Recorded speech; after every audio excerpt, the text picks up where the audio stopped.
Hello, this is a video produced for the integration task for Professional Practice 2. We will go through several topics that cover concepts related to teaching and learning. To begin, we will mention what a good teacher is. I pick three main concepts to briefly develop. A good teacher is attentive because she or he will pay special attention to rapport. This means to create a positive bond with the students where there is communication and connection in a very natural and authentic way. A good teacher is well organized.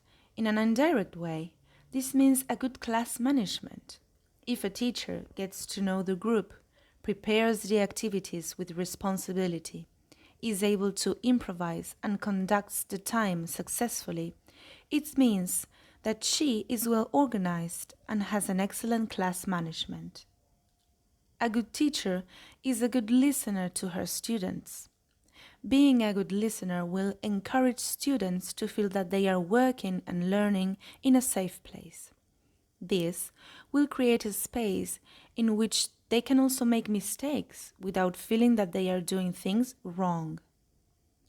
So, in order to comply with these characteristics, there are certain points that we should bear in mind to build a good class atmosphere, which are respect, empathy, authenticity, patience, precise instructions, and good sense of humor.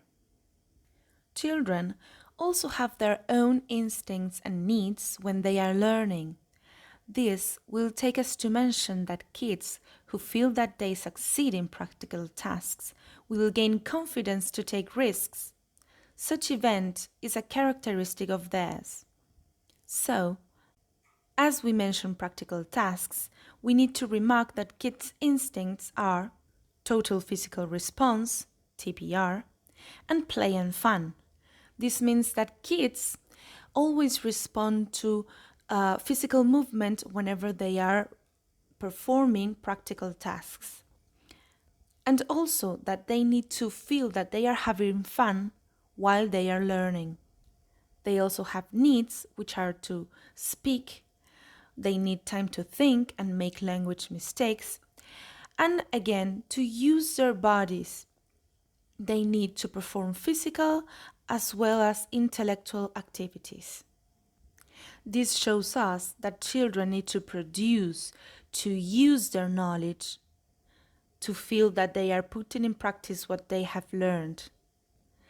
And such points lead us to mention the key aspects of carrying an activity and content-based approach. Here we observe that activity-based learning has the following: practical activities, use of the language in such practical tasks, and educational value. With this, we mean that children need to feel that the content that they are learning has a value that is meaningful, which leads us to the content-based teaching, which needs to be significant, meaningful, as we mentioned before, related to other school subjects, and motivation needs to have motivation about learning. So, in order to comply with this approach, we need to bear in mind the following issues: context, meaning, and purpose.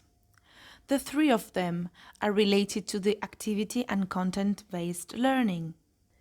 These three key aspects point that the learners or students will not be working on isolated exercises where the focus is language on its own, but instead they will be working on stimulating topics so that the learning has a real purpose and meaning to the students.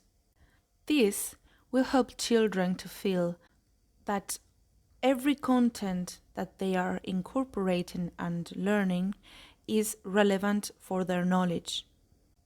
And finally, we will mention some teaching implications that I have divided into the do's and don'ts.